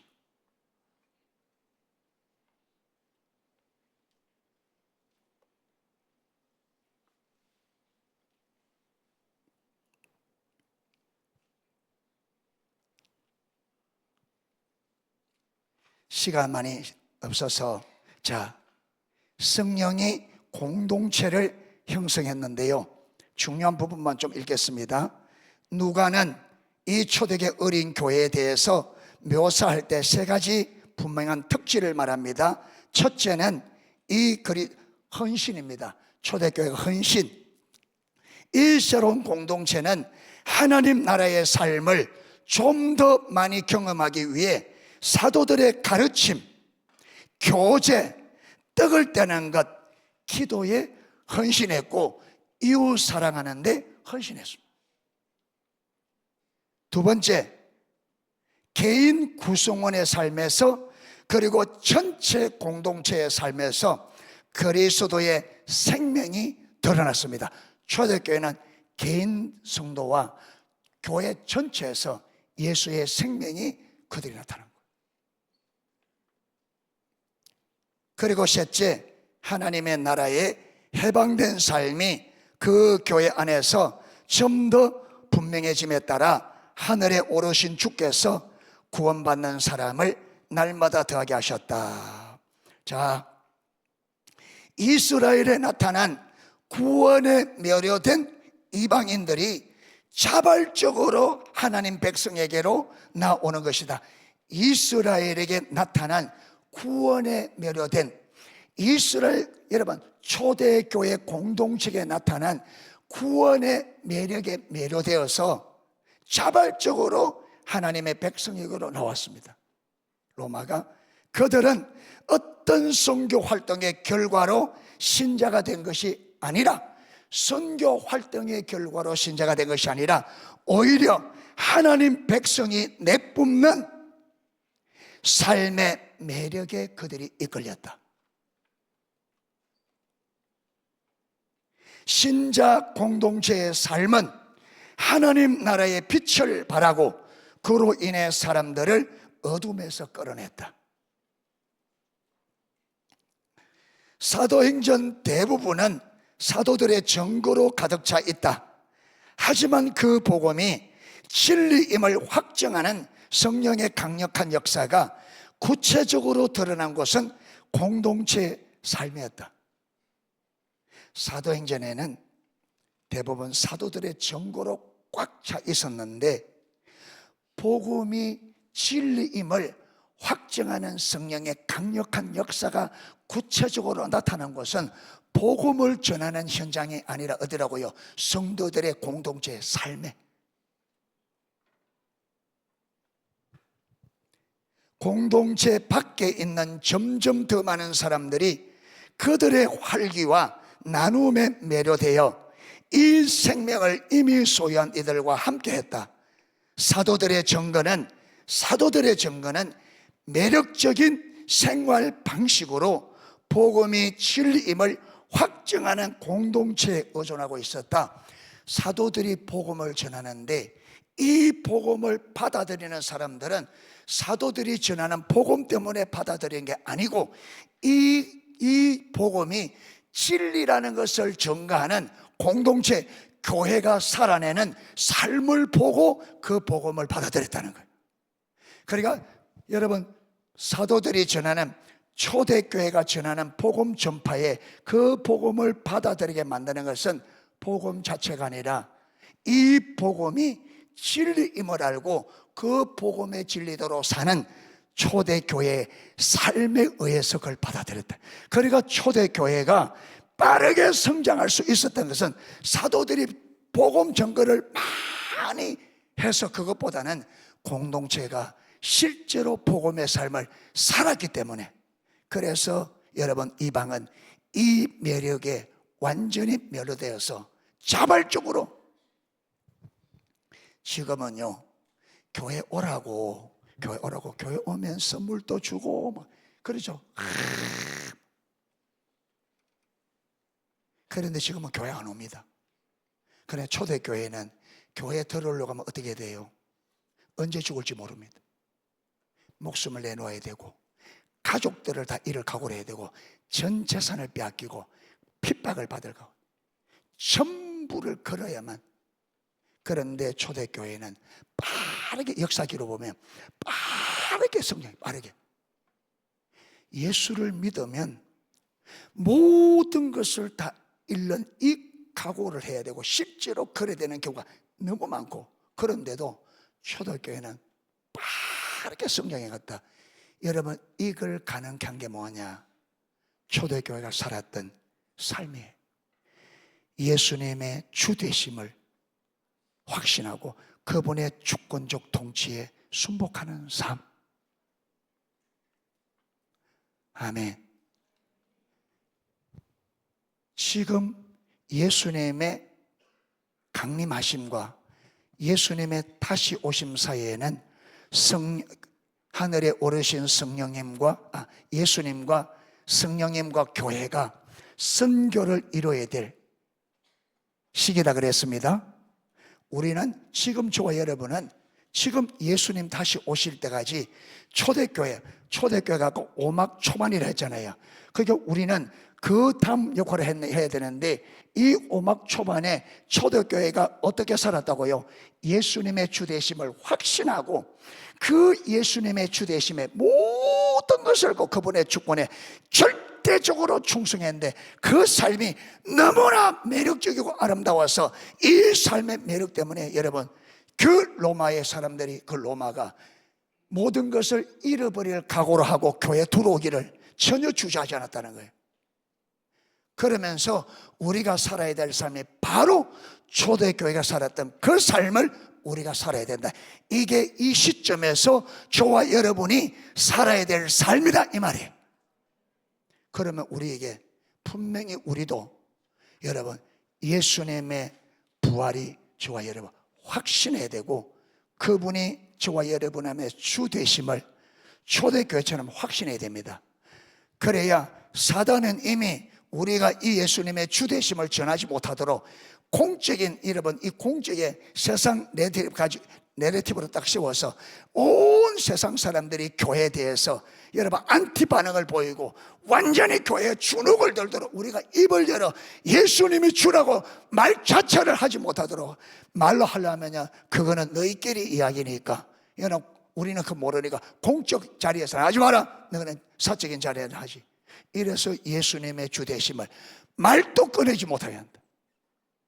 여러분, 이런 상황에서 우리가 어디서든지 삶의 모든 영역에서, 모든 성도들이 삶의 모든 영역에서 예수의 주되심을 말과 행위와 삶으로 우리가 전구하려고 하면 반드시 이 두 개, 예수님의 부활과 예수님의 주되심이 여러분 확실하게 믿는 확고한 믿음이 있어야 된단 말이에요. 선교적 삶을 흉내낸다고 되는 게 아니죠. 흉내낸다고. 흉내내야 되는 게 아니에요. 실제로 그렇게 살지 못하면 우리는 세상에 매력을 줄 수가 없어요.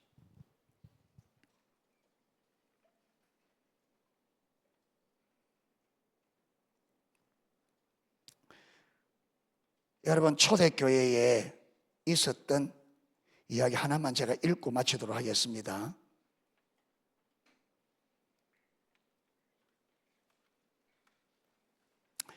제목이 나는 크리스찬입니다. 나는 크리스찬입니다.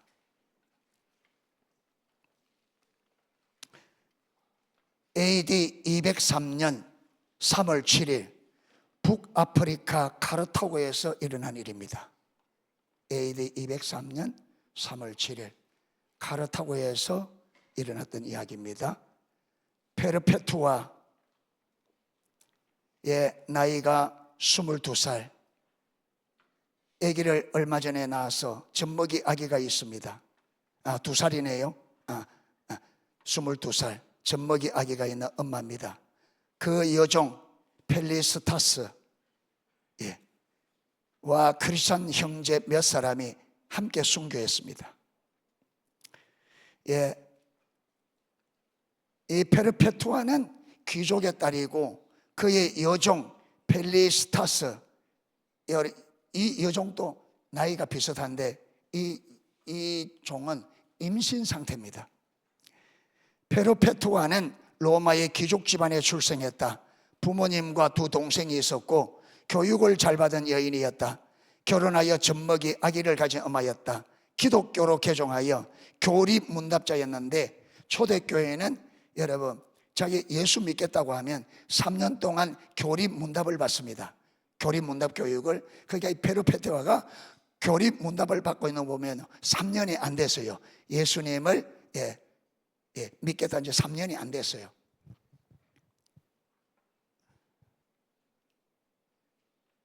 가진 엄마였다. 교리 문답자인데 로마 신들에게 희생 제사를 거부한 제목으로 로마 신 중에도 핵심의 카이사르 로마 황제,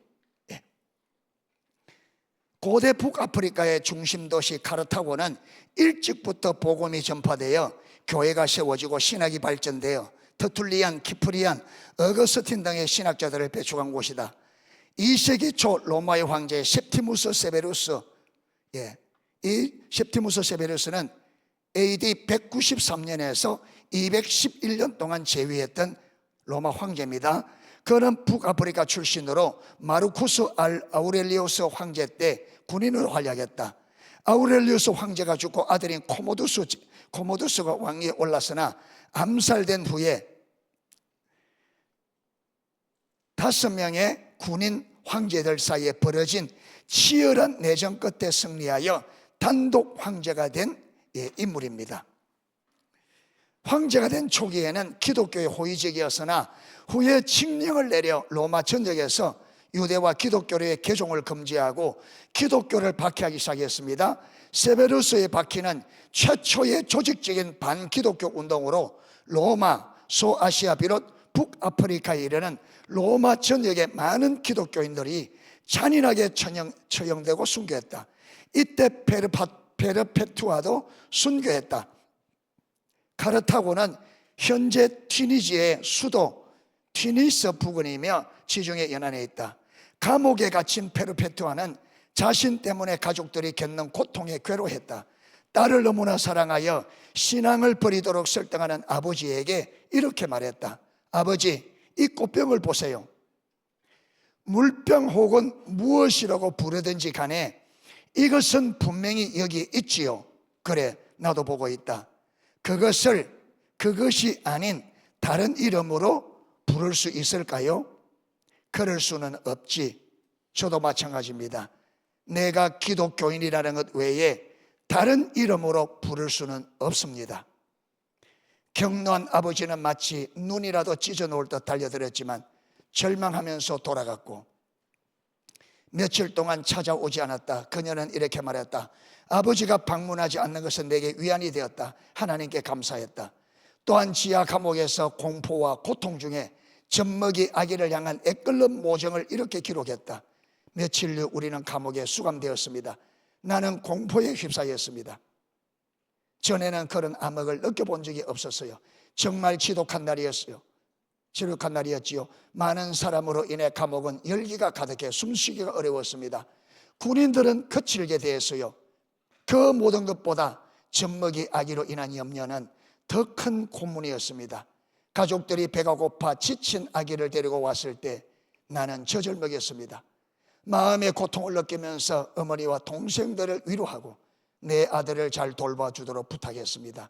나 때문에 아파하는 가족들을 보는 것이 정말 고통스러웠습니다. 총독은 페르페투아를 심문할 차례가 되자 그의 아버지와 젖먹이 아들을 불렀다. 아버지는 아기를 안고 보여주며 그녀에게 계단에서 끌어내렸다. 페르페투아, 아버지를 생각해서 마음을 돌려다오. 아버지의 흰머리가 불쌍하지도 않느냐? 내 어머니와 형제들, 그리고 네가 없으면 살 수 없는 젖먹이 아들이 불쌍하지도 않느냐. 제발 황제의 안녕을 위해 희생제사를 드려라 하고 소리쳤다. 페르페투아는 단호하게 대답했다. 그럴 수는 없습니다. 총독이 너는 기독교인이냐고 물었다. 네, 나는 기독교인입니다. 그때 아버지가 설득하려고 하자 총독은 아버지를 땅바닥에 내치며 때리라고 명령했다. 페르페투아는 늙은 아버지의 고통을 보며 신음한다. 내가 대신 매를 맞았으면 아버지는 마음을 돌이키지 않는 딸을 보면서 자신의 삶을 저주하며 자신의 불행을 한탄하였다. 수감된 한 형제는 감옥에서 순교했다. 체포될 때 임신 중에 있었던 여종 펠리스타스, 페르페투아의 여종입니다. 임신 중에 있었습니다. 여종 펠리스타스는 임신 때문에, 잘 들어보세요, 임신 때문에 자신만 순교가 지연될까 봐 오히려 염려했다. 이 여종이 지금 아기가 뱃속에 있는데 혹시 로마 총독이나 군사들이 자기가 임신한 것 때문에 순교에서 제외되면 어떡할까? 우리하고는 완전히 다르다.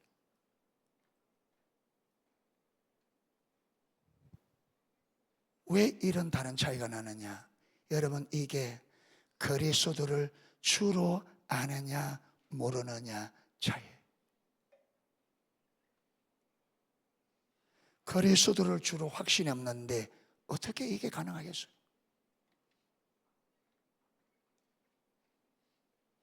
우리는 교회 다니면 예수 내 구주 하면 되는 줄 아는데 보세요, 진짜 예수님의 주 되신다는 말이 무슨 말인지,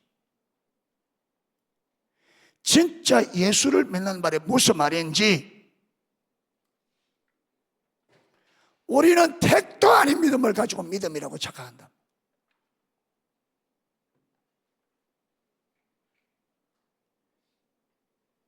여러분, 내 일 때문에 몸 좀 아프다고 주일 성수도 제대로 되지 않는데 그 믿음 가지고 예수 내 구주 말이 돼요 지금?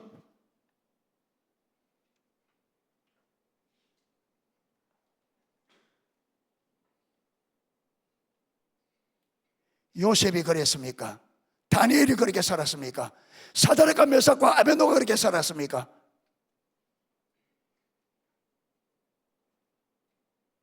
여러분, 요셉은 그렇게 아름다운 여인이, 그때 요셉의 나이가 25, 여러분 한참 혈기방정했는데 그렇게 여러분 성적으로 유혹해도 단호하게 거절한단 말이에요. 왜? 내가 하나님 앞에 덕지하겠습니까? 하나님이 나의 주이시기 때문에, 당신이 비록 나의 주인이지만 나의 진정한 주는 여호와 하나님이기 때문에 당신의 여러분 유혹을 절대로 받아들이십시오.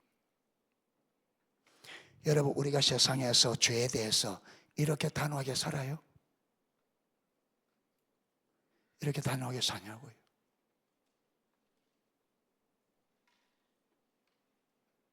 그렇게 유혹하는데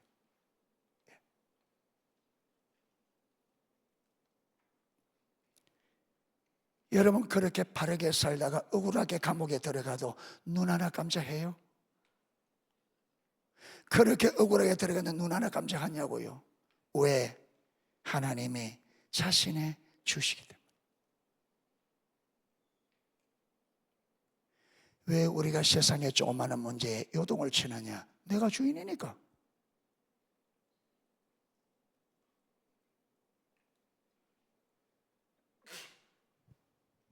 내가 주인이니까. 아무것도 할 수 없는 무능한 내가 내 인생의 주인이니까. 여러분, 무슨 일인들 평안에 있겠어요?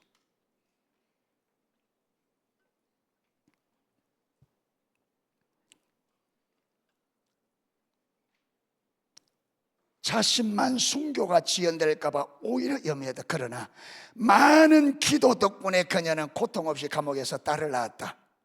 순교하기 전날 밤 그녀는 꿈에 흰 두루마기를 입은 폼피우스 부감독이 보았다. 쭉 좀 넘어가고요. 베르페투아와 기독교인 형제 자매들은 처형장인 카르타고 원형 경쟁장으로 인도되었다. 그들은 환한 얼굴로 기뻐하며 걸어갔다. 죽으러 가는데 환한 얼굴로 기뻐하며. 왜?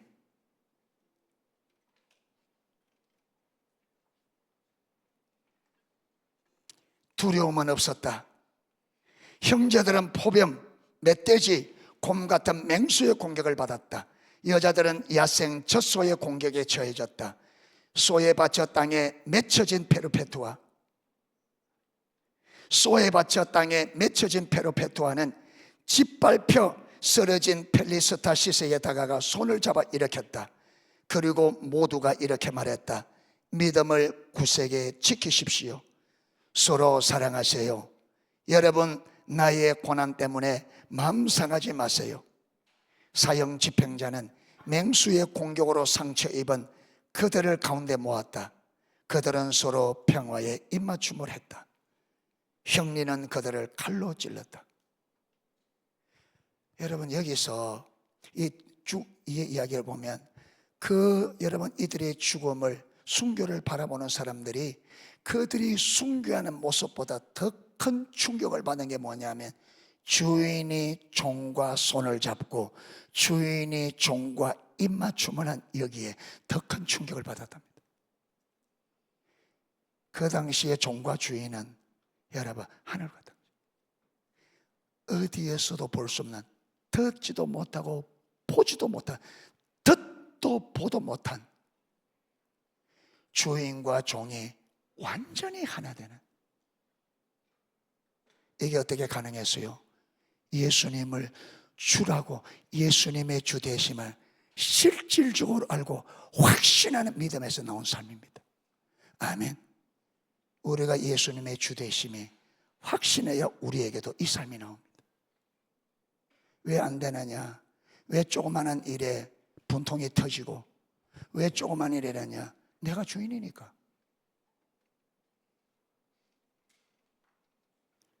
내 하고 싶은 대로, 진짜 우리 하고 싶은 대로 막 살잖아요. 그래서 예레미야 7장에 보면 거짓말을 행하며 도둑질하며 살인하며 간음을 행하는 자들아, 너희가 안식일 성전에 와서 내가 구원을 받았나이다 하느냐? 너희 눈에는 내 집이 도둑의 소굴로 보이느냐? 저와 여러분 한 주간 살 때 내 마음대로 산단 말이에요. 그리고 교회 와서 예수 내 구주하면 구원받았다고 하는 저와 여러분, 교회가 도둑의 소굴로 보입니까?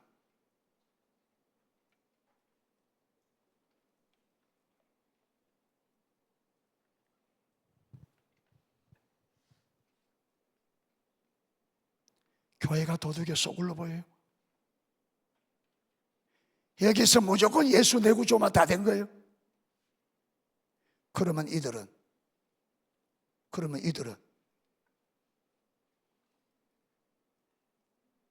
그러니까 저와 여러분이